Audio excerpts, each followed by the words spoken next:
Hello, my dear passionate learner. Welcome back to my YouTube channel English Delight. My name is Anju Divedi. Guys, today we are going to learn English vocabulary. बहुत ही interesting tricks हैं जिसके साथ में हम English vocabulary सीखेंगे। Guys, यहाँ पे मैंने मीनिंग लिया है पर्टिकुलर वोकेबलरी का और उसके दो दो एग्जांपल्स लिए हैं।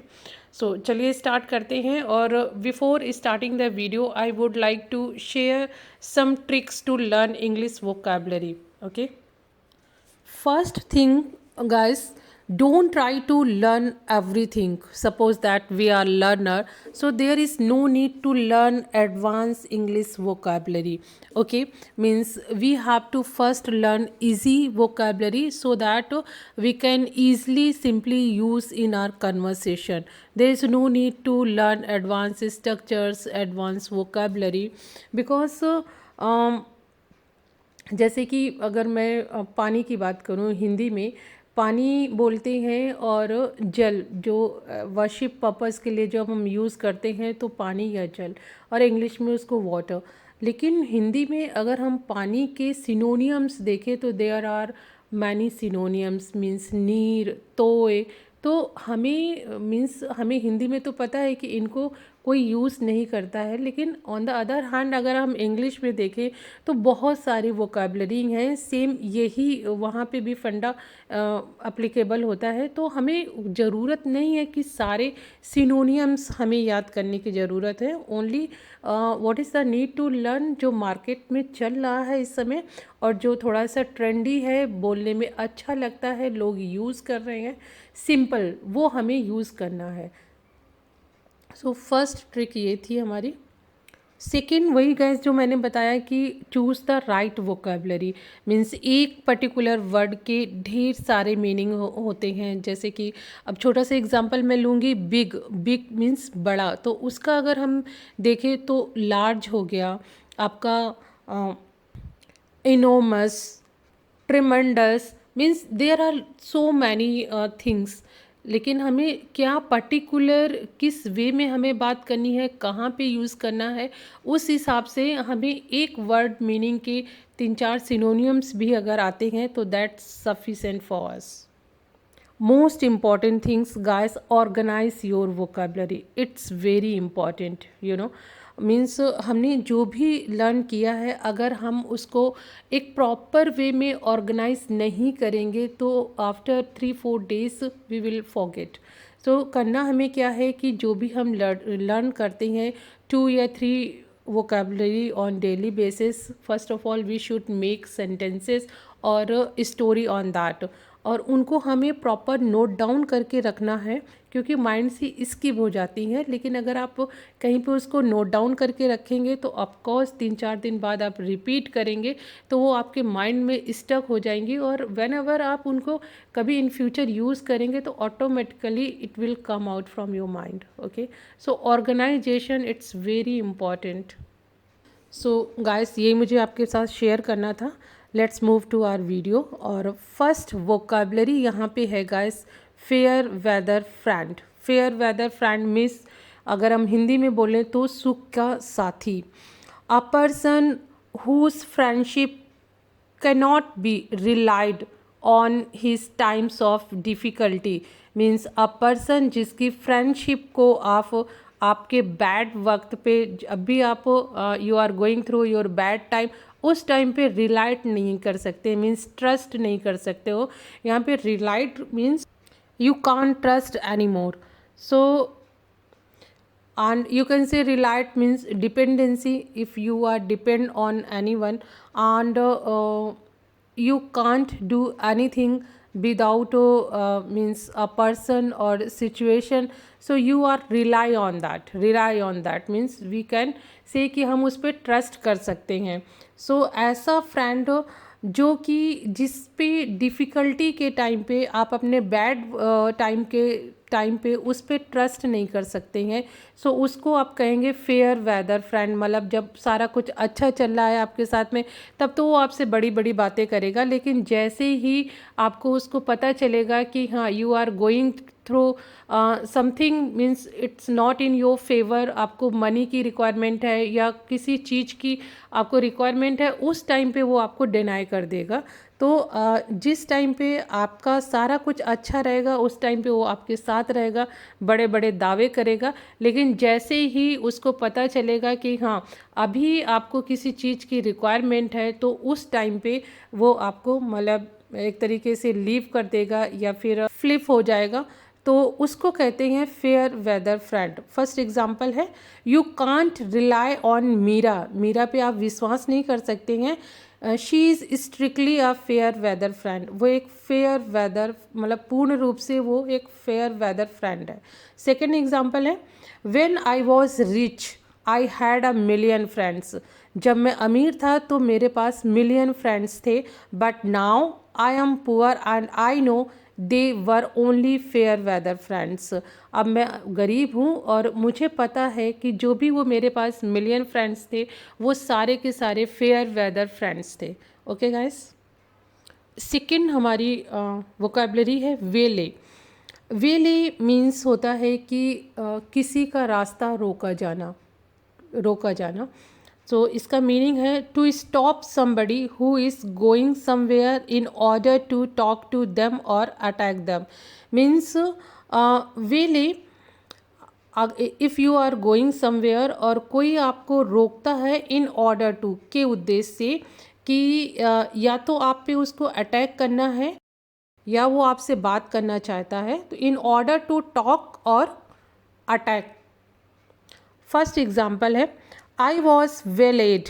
इसकी वेले की जो सेकेंड और थर्ड फॉर्म है वो दोनों ही वेलेड हैं। तो I was waylaid and robbed on my way home in broad daylight. So I was waylaid and robbed on my way home in broad daylight. Broad daylight guys होता है दिन दहाड़े। आई was valid, मुझे रोक लिया गया, ये passive voice का पैसिव वॉइस है। I was waylaid and robbed, और लूट लिया गया। कब?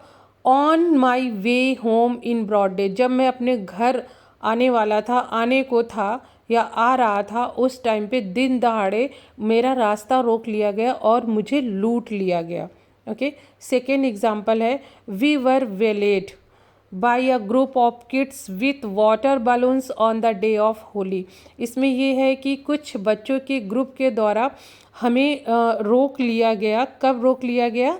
On the day of Holi, Holi वाले दिन कुछ बच्चों के द्वारा जिनके हाथ में वाटर बलून्स थे उनके द्वारा हमें रोक लिया गया। ये भी पैसिव वॉइस का सेंटेंस है guys. We were waylaid. And third vocabulary है हमारी मार्क समवन वर्ड्स। हम हिंदी में बोलते हैं ना, मेरे शब्दों को लिख कर ले लो, या when we are very sure कि भाई आप मेरे शब्दों को लिख करके ले लो। Meaning something that you say when you tell someone about something that you are certain will happen in the future, कि भाई मुझे 100% श्योरिटी है कि ये फ्यूचर में होने ही वाला है। सो एग्जाम्पल, इसका फर्स्ट एग्जाम्पल है, mark my word she will cheat on you. लिख करके ले लो कि वो तुम्हें चीट करेगी। मार्क माई वर्ड, या ऐसा मेरा दावा है, ये भी आप कह सकते हैं।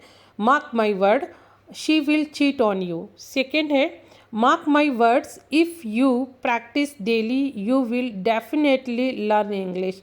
मेरा दावा है, या लिख करके ले लो कि अगर तुम डेली इंग्लिश की प्रैक्टिस करोगे so definitely you will learn English. Okay. Take something for granted. Say take something for granted means to value something or someone too lightly. जब कोई किसी की वैल्यू बहुत मीन्स लाइटली हम उसको कंसीडर करते हैं, so you can say take something for granted. Example से देखते हैं, I took it for granted that I would find the perfect job easily. मतलब मैंने इसको बहुत हल्के में लिया कि मैं जॉब बहुत जल्दी एक परफेक्ट जॉब ढूंढ लूँगा। टेक फॉर ग्रांटेड मीन्स किसी चीज़ को बहुत हल्के में लेना।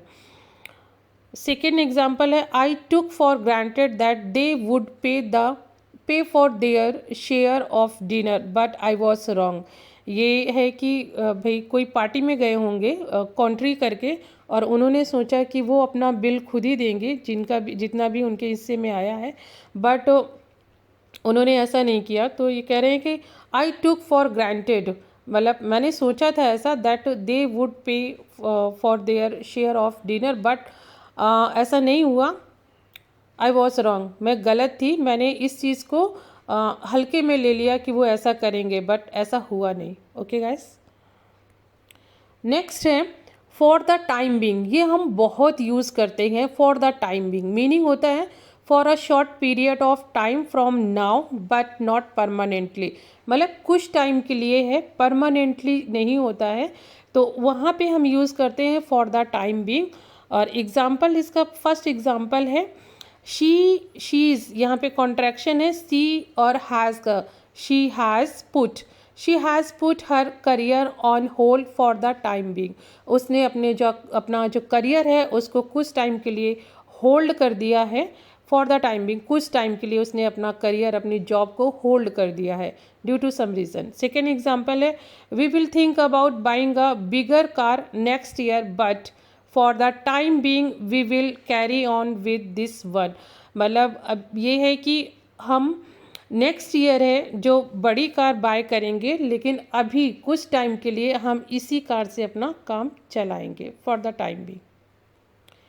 नेक्स्ट है और बहुत ही ज़्यादा इम्पॉर्टेंट है बोन ऑफ कंटेंशन। झगड़े की जड़ जो होती है guys, bone of contention meaning a subject और issue over which there is continuing disagreement, मतलब between two people or between a group means something that two people or groups cannot agree about. So first example is division of property is a bone of contention for them, means जो property का बंटवारा है वो उनके बीच में झगड़े की जड़ है। Next second example dowry is a common bone of contention in many marriages. क्या है कि जो बहुत सारी शादियों में होता है, जो डावरी होती है मीन्स दहेज होता है, वो मेन झगड़े की जड़ होती है। Dowry is a common bone of contention in many marriages. Okay guys, next है डेड अगेंस्ट मीनिंग है to be completely oppose to something, मतलब जब कोई किसी के पूर्ण रूप से खिलाफ होता है, डेडली अगेंस्ट होता है, डेड अगेंस्ट। इसका पहला एग्जाम्पल है Raman's father was deadly against his intercaste marriage. Raman के जो फादर थे वो पूर्ण तरीके से उसकी इंटरकास्ट मैरिज के खिलाफ थे, डेडली अगेंस्ट थे। सेकेंड एग्जाम्पल है my father was deadly against my modelling career. मेरे जो फादर थे वो मेरे मॉडलिंग करियर के सख्त खिलाफ थे, डेडली अगेंस्ट थे। नेक्स्ट वोकैबलरी है profusely. It means abundantly, means at large, you can से बहुत ज़्यादा। प्रोफ्यूजली मीन्स बहुत ज़्यादा। इसका एग्जाम्पल है their parents praised them profusely. उनके पेरेंट्स ने उनको प्रेज किया बहुत ज़्यादा, प्रोफ्यूजली। सेकेंड एग्जाम्पल है He met with an accident and was bleeding profusely due to deep injury. Profusely बहुत ज़्यादा, जैसे ब्लीडिंग होती है या कोई क्राई करता है वहाँ पे बहुत ज़्यादा यूज़ होता है। इसमें कहता है कि वो एक एक्सीडेंट उसका हो गया, वो उसका एक्सीडेंट हो गया और डीप इंजरी की वजह से उसकी बहुत ज़्यादा ब्लीडिंग हुई। He was bleeding profusely. Next vocabulary है guys bear the brunt of. Bear the brunt of इसका मतलब होता है कि किसी की मतलब किया किसी ने है और भुगतना किसी को पड़ता है। ठीक है, मीन्स उसकी कोई गलती नहीं होती है, लेकिन दूसरे का परिणाम किसी दूसरे को भुगतना पड़ता है। मीनिंग इसका है put up with the worst of some bad circumstances. First example है, Ram hit a child in the school due to which his mother had to bear the brunt of the principal's anger. क्या है कि राम ने school में किसी बच्चे को मारा, हिट किया, और उसका परिणाम क्या हुआ कि उसकी मदर को प्रिंसिपल का गुस्से का शिकार होना पड़ा, आई मीन उसको झेलना पड़ा। तो बेयर द ब्रंट ऑफ यही होता है गाइस कि हमारा कोई दोष नहीं होता है, लेकिन किसी और की वजह से हमें सुनना पड़ता है। तो ये होता है बेयर द ब्रंट ऑफ। बहुत अच्छा फ्रेजल वर्ब है, bear the brunt of. Guys इसका सेकेंड एग्जाम्पल है, young people are bearing the brunt of unemployment. इसमें जो बेयर है उसको एज पर टेंसेस वो चेंज होता रहेगा। तो यहाँ पे अगर हम कंटिन्यूटी की बात कर रहे हैं तो young people are bearing the brunt of unemployment, means unemployment का जो हमारी यंगस्टर है, यंग जनरेशन है, उसका उनको शिकार होना पड़ रहा है। नेक्स्ट वोकेबलरी हमारी है dire consequences, meaning very serious और एक्सट्रीम रिजल्ट्स, मीन्स किसी चीज़ का जो रिजल्ट होता है वेरी सीरियस और एक्सट्रीम।